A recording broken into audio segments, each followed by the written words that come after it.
So in the last video, I did a example problem with scientific notation, and it mentioned in the end for one of the last rules that you have to have as many significant figures, and that's how you know how many numbers to report in your answer.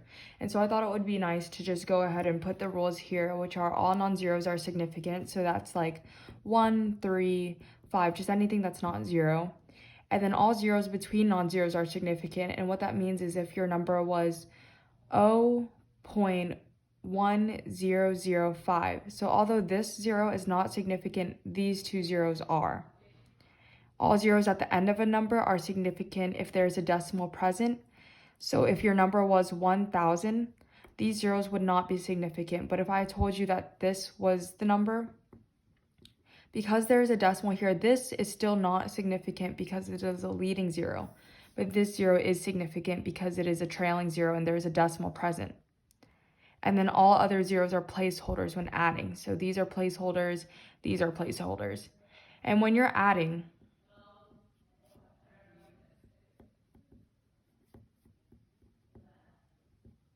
your answer must show the same number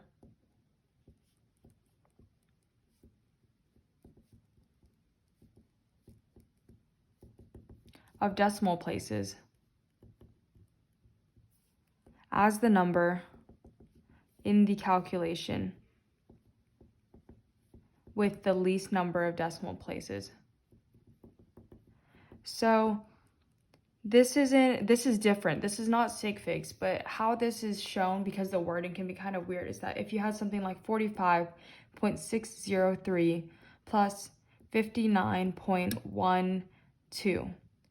So you would, since this is the least placeholders, this is the one you would follow. So this is where this is the last number you would report it to. So this would be 3, this would be 2, this would be 7.41. 5 plus 4 plus 1 is 10. So your answer would be 104.72. And it's important not to get it confused with sig figs, because if you followed, you would have the wrong number of sig figs. But for multiplication and division,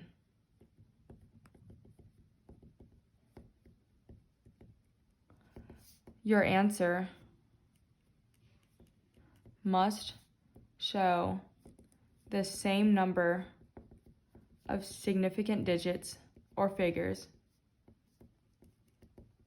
as the measurement in the calculation with the least number of sig figs. So in this case, that's why it's important to know the rules, because these are different things. But sometimes in problems, you'll have addition and subtraction. That's why it gets confusing, because you might mix up the rules. So you need to follow the rules step by step. So if you did addition first, you would first have the least number of decimal placeholders. And then when you do your multiplication and division, you base your sig figs off of that and not the original numbers. So if you had 45.039 times 1.52, your least, this would have 1, 2, 3, 4, 5 sig figs. And it's nice if you put a small number on top so you can keep track of your significant numbers so that you don't forget an N and you report it correctly, because they can take off a lot for that. And then you have 1.52, which is 3 sig figs. So your answer would be reported in 3 sig figs because that's less than 5. And your answer, when you multiply, you get 68.45928. But since it's only 3 sig figs, you only report it to this place. And then you use this to round, so your answer would be 68.5. And if we did an example, which might be a little bit of a trickier one, it tells you find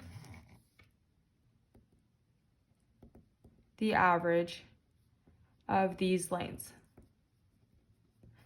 23.8, 23.7, 23.8, 22.9, 23.1, and 23.3, and 23.0.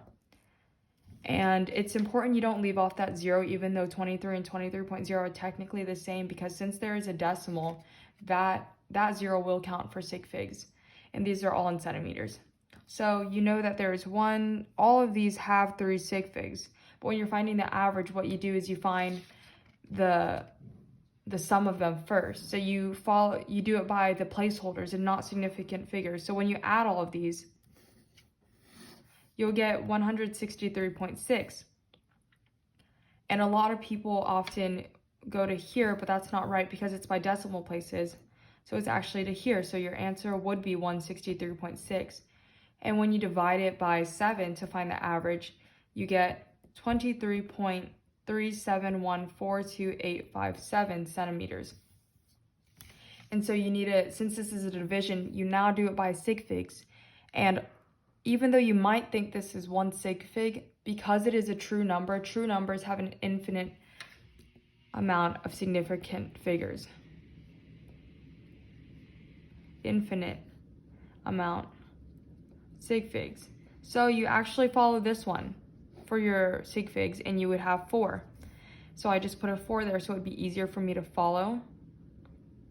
And your answer would be 23.37.